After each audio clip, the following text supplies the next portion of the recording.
On the morning you wake to the end of the world, take your body back to the kai, to the place our kupuna taught us life began. First pole, then coral, then slime, then a whole universe fitting into a space smaller than a grain of sand. Then air rising through the ocean, pulling the tides that make mountains, valleys, and the rivers that cut through them. Remember our Aina, for all the ways she had fed us. In the quiet darkness before the blast, dive yourself back into the depth of creation, recalling all the times your world has ended before.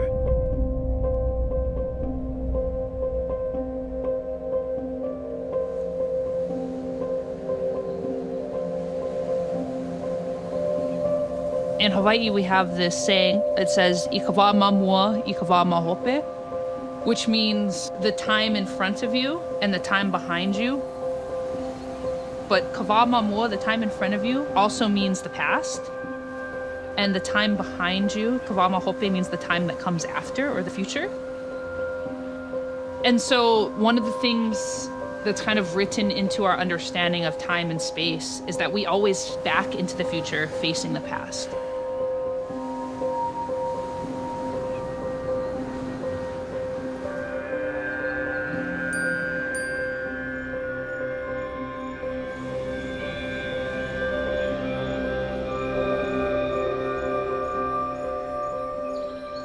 We have so many beautiful sunrises here, but the sunrise was so unusual and so exceptional that Bruce said, I've got to go get the good camera and photograph it. And so there was that kind of recording of the sunrise on that day that was noticed by so many people. It was beautiful, but it was flaming and it was ominous all at the same time.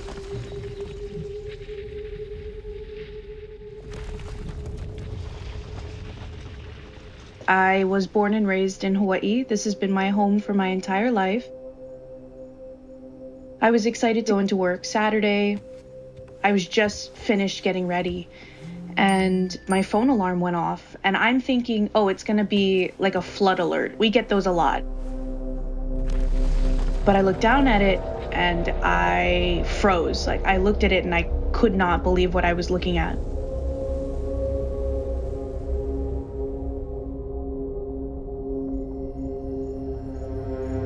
You initially can't even process it. It's something you have to stare at for a moment and say, wait a minute, what is this? This is not possible. And then the fear jumps in. This could be possible. And straight away I realized if I'm getting this message, so is everyone across the island.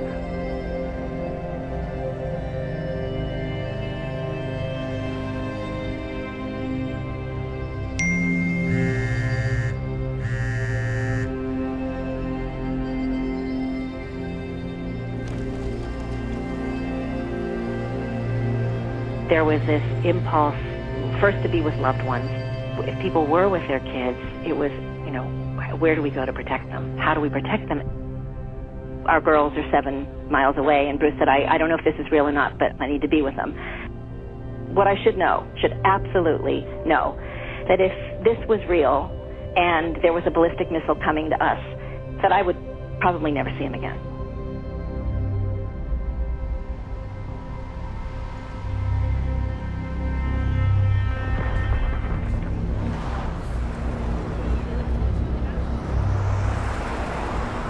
My sister first woke me up while I was having my beauty sleep, and then they told us that they just got a text that there would be a missile attack and that we would have to hide very safely so we don't get hurt.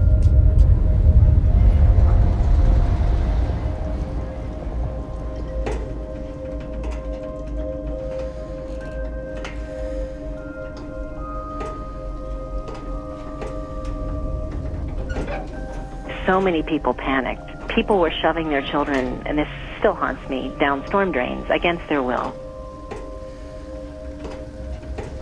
how do you explain it to a child that has no idea what this is, but that it doesn't make any rational sense that we would live in a world where we would have to do this?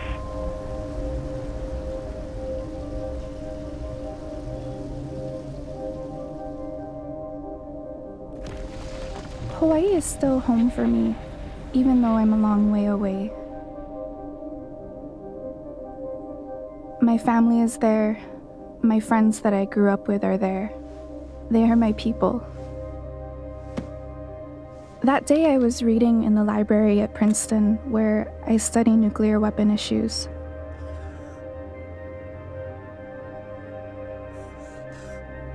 I remember seeing my phone out of the corner of my eye start lighting up with message after message. Did you all get the missile alarm? I have no clue what we're supposed to do. Sirens were heard in Manoa, but nowhere else. There's nothing on the news or the radio. Should we drive to somewhere with a base? My dad is going to Kualoa Ranch to help people into the bunkers. I'm freaking out. I don't have Jada with me. I'll have to drive to her. Tamara, how much time do we have? What can we do? My friends wanted answers. They wanted a way out. And I knew I didn't have one to give them.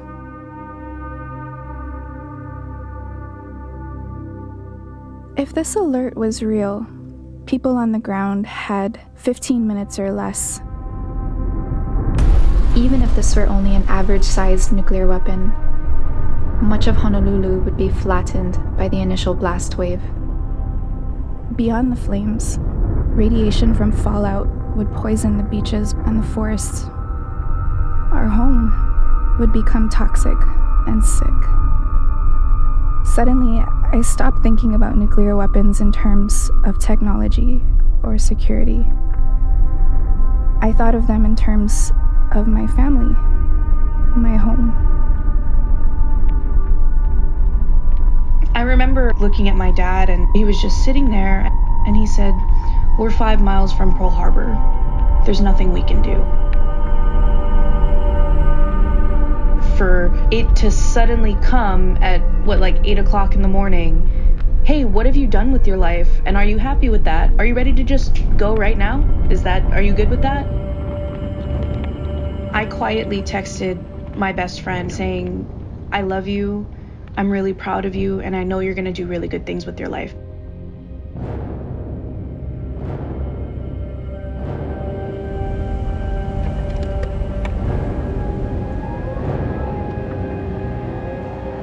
As soon as I got onto our 2-lane highway, there was growing chaos all around me.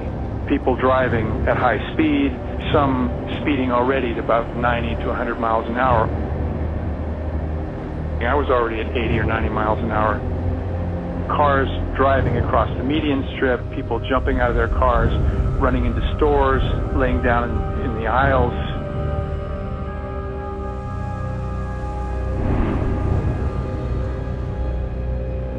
We were all in our pajamas and we just were running, and I started sobbing because I didn't want to die. I remember Jacqueline, she was really tired from all of the running. She got on my dad's back. We ran to a building that is quite substantial. Like somebody believed that there was some kind of a shelter in that building. As we got to the building, there was a huge surge of several hundred people, and they were screaming at us, "There's no room here, there's no room here, find somewhere else." So we just stood outside, horrified, terrified, thinking, the people inside might make it and we're not gonna make it. I remember looking up and everything seemed completely normal.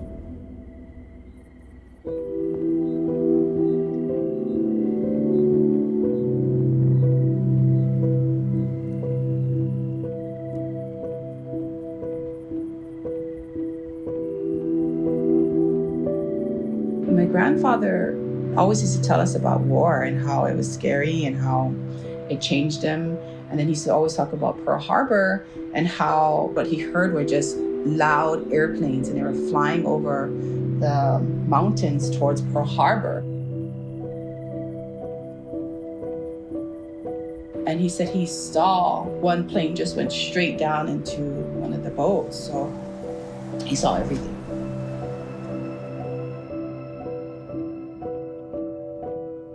Let's keep in mind that Hawaii specifically is a nerve center for command and control operations in the Pacific. Enormous numbers of nuclear weapons are commanded from Hawaii and would be a target if there were a major attack for that very reason.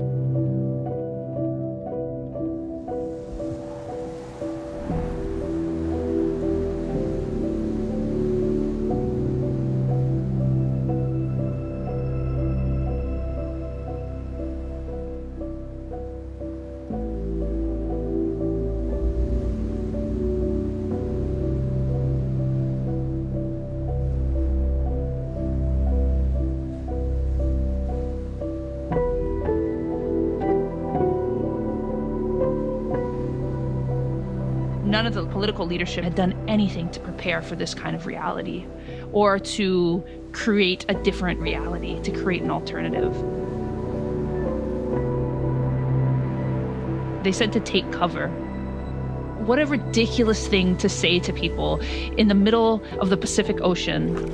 Take cover?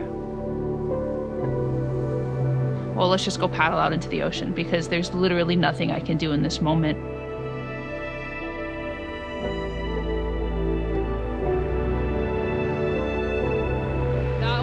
Mai klahi kia kalakau, mai koku ya kahalawai. Na umakua ya kahina kua ya kahina alo ya ka akau I kalani, o ki hai kalani, o e kalani, nulu I kalani, ka holo I kalani. E ano nā pula pula a o kou o Hawaii, e mālama o kou ya mako. E ulu I kalani, e ulu I ka honua, e ulu I ka pai aina o Hawaii. E ho mai ka ike, e ho mai ka ikaika. E ho mai ke akamai, e ho mai ka maupopopono, e ho mai ka ike pāpālua, e ho mai ka mana. A mama ua noa.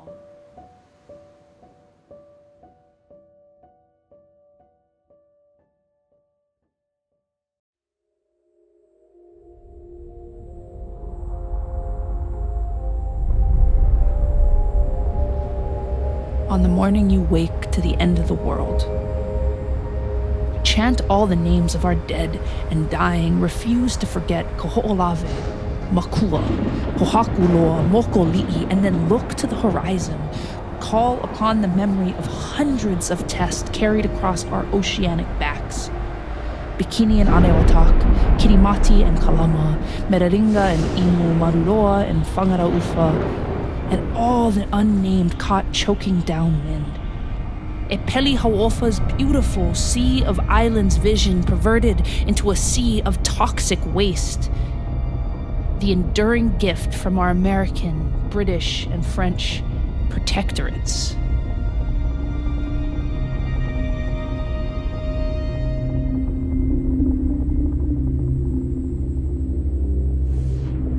January 13th, 2018, 8:08 and 0 seconds a.m. 911, please, fire ambulance. Police, I guess. Emergency, non-emergency. And I just got an alert on my phone saying there was a ballistic missile inbound. Yeah, we just got it too. It's happening to us right now too. So what are we supposed to do? You know what, let me get you to dispatch. 911, please, fire ambulance. Hello? There's stating that there's a missile coming to Hawaii. Yeah, you know what? We just got on our personal phones too, and we're trying to look on the news. As much as you know, that's how much we know. We're still trying to figure out what this whole message is about. I'm so sorry, sir. All lines are busy. Yeah, right now we're getting inundated with calls asking, and we don't have the answer right now because we just got it.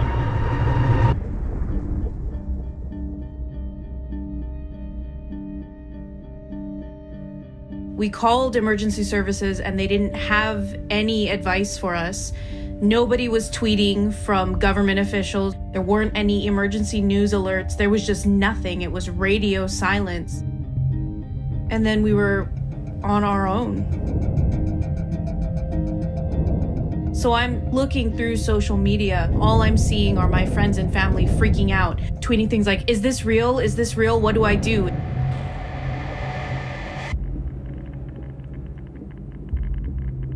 I just kept thinking, we're gonna feel all of the heat, there's going to be pain.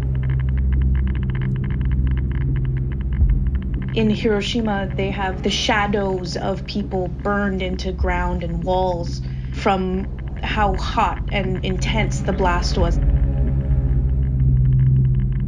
And I kept thinking, like, what is my shadow going to look like? What is my silhouette going to look like?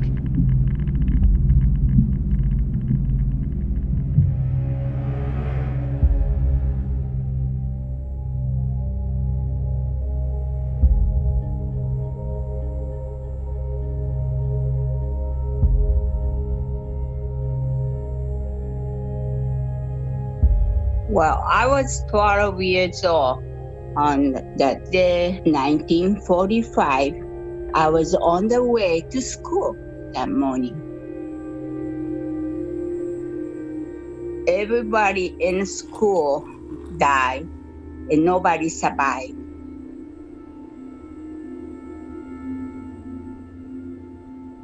If I'm born maybe a year later and I'm attending elementary school, I'm not here to talk to you.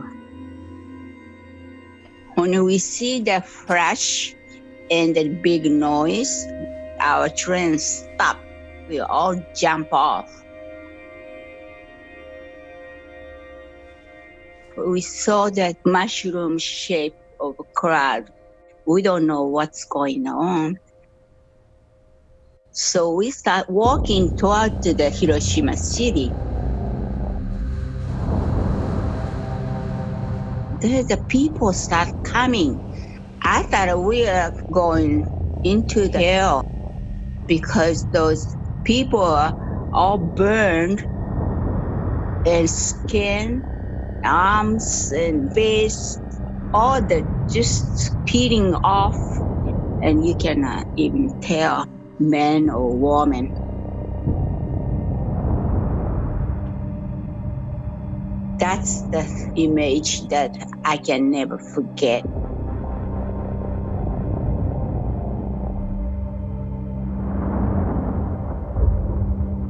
That happened 1945. We have no warning. Bang, it happened.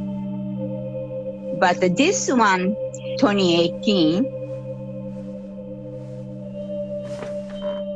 I live in Oahu and I was sleeping. I wake up because of the noise. They said, go hide somewhere safe. What do you mean? I cannot hide in no place safe. If it's coming, it's too late. So I decide I don't want to experience things I did when I was kids. So I don't want to be survivor anyway.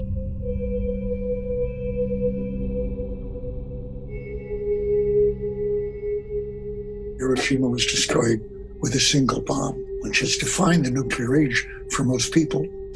But when you see a picture of the devastation, you are looking at what happens to a city when it experiences the explosion of a detonator of a modern thermonuclear weapon.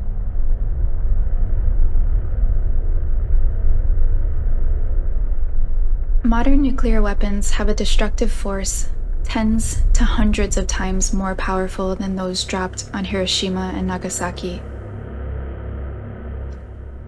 If one were detonated over a metropolis like New York, Tokyo, Paris, or London, over 15 square miles would be flattened by the initial blast. Almost 50 square miles would be consumed by fire. About 1 million people would die instantly. The scientists who designed nuclear weapons said it best, that in all-out nuclear war, the living would envy the dead. Yet there are still more than 14,000 nuclear weapons in the world. This is enough to destroy our entire planet many, many, many times over. It doesn't matter who fires first or which nations are involved. The nature of military alliances and the fact that nuclear weapons are distributed widely around the world, even in countries outside the 9 nuclear states, means that any nuclear launch has the potential to set off a chain reaction of counterstrikes and retaliations that destroys all life in this world. It might start with a single missile aimed at incapacitating our communication system, but the overall attack on each side, it would be what are called a doomsday machine, killing everybody not right away, but within months, depending on the food supplies nearby, or a year or so for the entire world. That hasn't affected our plan.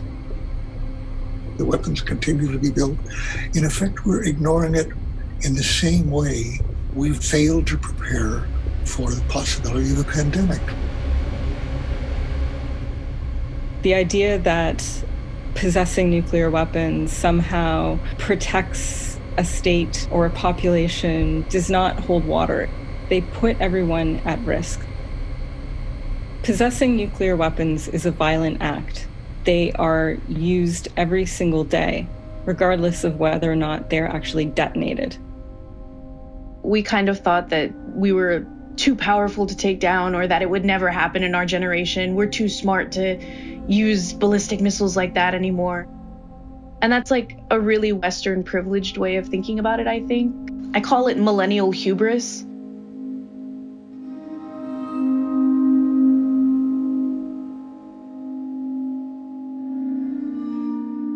When I arrived, my older daughter came out, who's 13. She said she was told to sit down and prepare to die. I looked in her eyes, and she was looking to me for comfort. She was looking for me to say it's going to be okay. There's no way to give a satisfactory explanation to your child as to why we live in a world that has nuclear weapons.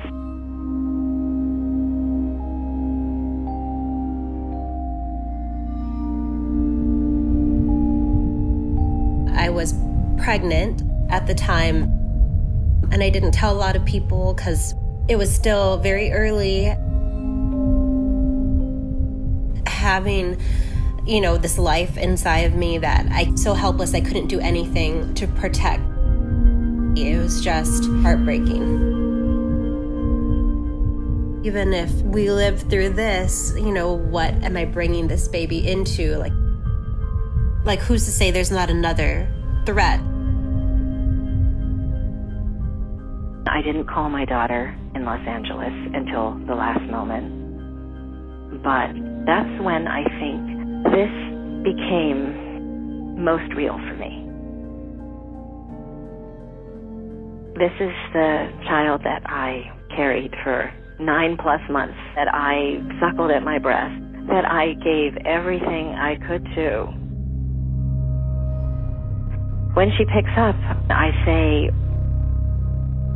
but I just want you to know that I love you. I love you. And she says, I love you too, Mom. And then there's just silence.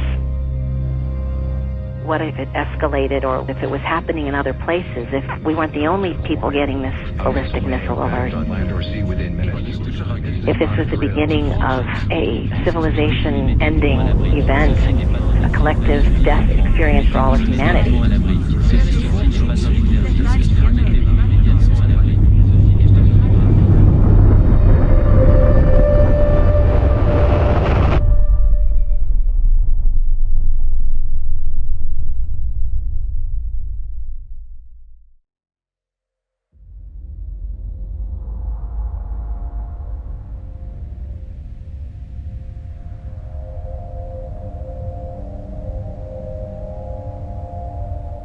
On the morning you wake to the end of the world, call out the names of all the violences that have come while calling it self-protection.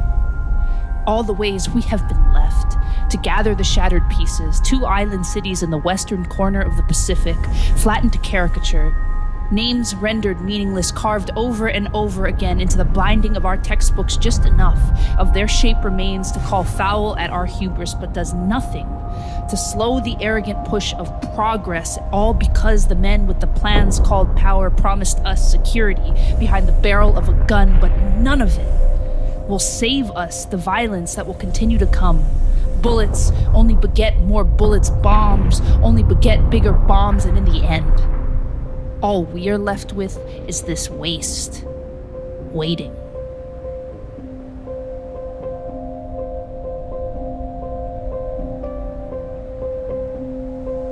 So we're just like scanning the horizon. So we're looking for something to crash on the ocean.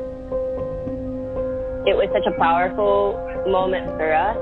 It was almost as if it might have been the last moment of us being a family together. My son was scared and they kept saying, "Are we gonna die? Are we gonna die?" I think my daughter was crying and my son's like, "Can we pray, Mommy?" I never forget that because we don't pray. We never pray. And we just sat there and we literally waited.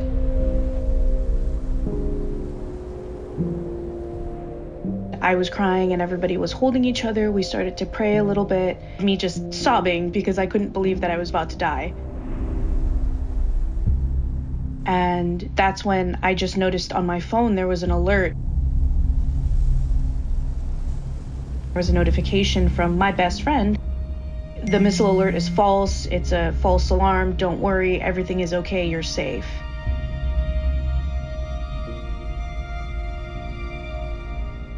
What I felt in that moment was gratitude. Just gratitude. Everything was still the same, you know, and yet nothing was the same. It would never be the same.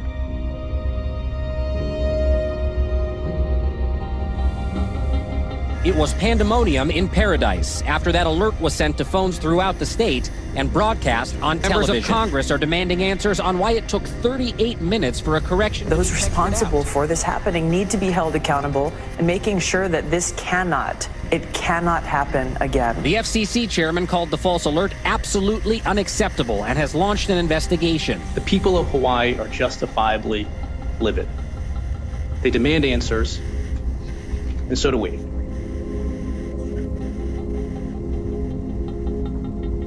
Now fired from his job as a Hawaii state warning officer, the man responsible for sending the state into 38 minutes of chaos is speaking out. Facing death threats, he's requested anonymity. I was 100% sure that it was the right decision, that I heard this is not a drill, and I didn't hear exercise at all. I'm really not to blame in this. It was a system failure. I can't say that I would do anything differently based on what I saw and heard. I read headline after headline, and I see that the focus is all about blame. You know, why are we so hell-bent on blaming someone who made a mistake and trying to fix it with some kind of redundancy that isn't going to make any kind of difference if there's a nuclear attack? Yes, of course, there was a mistake made, but that's the point. We have weapons of mass destruction, and we've made so many mistakes, and we've been so lucky. How have we survived every close call for all these decades? It was a false alarm, and we had a nuclear wake-up call, and we all had the gift of our lives returned. And so we now have to act. We have to make sure that this never happens. We can either wait for what almost happened in Hawaii to be a reality, or we can prevent it from ever happening anywhere in the world. There have been so many people affected by nuclear weapons in many different forms, and their voices are excluded from the elite debates about nuclear weapons by allowing and amplifying the voices of women, the voices of LGBTQ groups, communities of color, indigenous communities. We can start to see an alternative view We don't have to accept the status quo. The first step in creating something new is having the courage to imagine that we could live a different way. We really need to come away from this individualism into understanding what it means to be a part of a community. The best place you learn about how to be in community with other people and with your land and with your resources is from Indigenous people, because they still know all those stories. It's not that the individual doesn't exist, but the individual is never at the front. That anywhere I walk, I'm not alone. Even if it's just my body standing there, right? I'm never alone. I have my ancestors, I have my community with me and beside me, both celebrating me and pushing me and holding me accountable.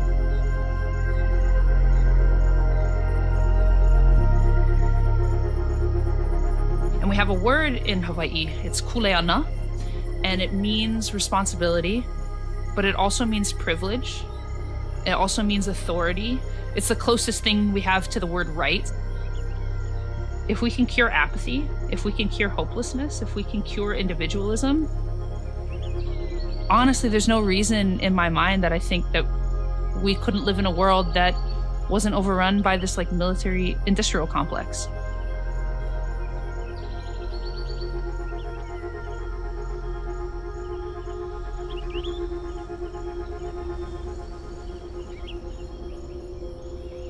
Over the decades, we've become very used to treating nuclear weapons as a political issue, as a partisan issue, as an issue of security and of strategic stability. But this moment in Hawaii can remind us that it goes far beyond that. It's not about enemies or allies. It's about acknowledging our common humanity. We have the tools to lift the nuclear shadow. We just need to use them.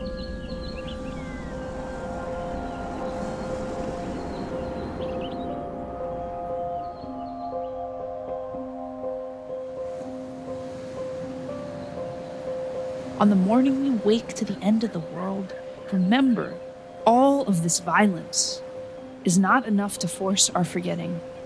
Our water, our moana, has a memory, and we are made in her image together, meaning we are intimately connected and infinitely powerful. So who but ourselves to hold us accountable when none of what has been built will save us from what cannot be called back? Remember, this mo'olelo, the air of change is heat. The air of life only rises from aina and kai. There is no part of you that is meant to survive when the cost is this place. On the morning you wake to the end of the world, your vision will be 2020, so use it. As the men with the plans called power call out from behind their screens to tell you to take cover, see beyond the violence of their contradiction, the enduring waste of their direction. Call upon your own mana to make a change. Choose to remember our aina, this kai, these kuahivi, and all they have witnessed, even more they have endured, and still stand to protect us. Follow their wisdom. Come Armageddon or high water, hold them close. Pull a pule from your na'au. Call out to your akua by name. And commit to live your life in their image, no matter what the consequence. And maybe, just maybe, the world may not have to end again tomorrow.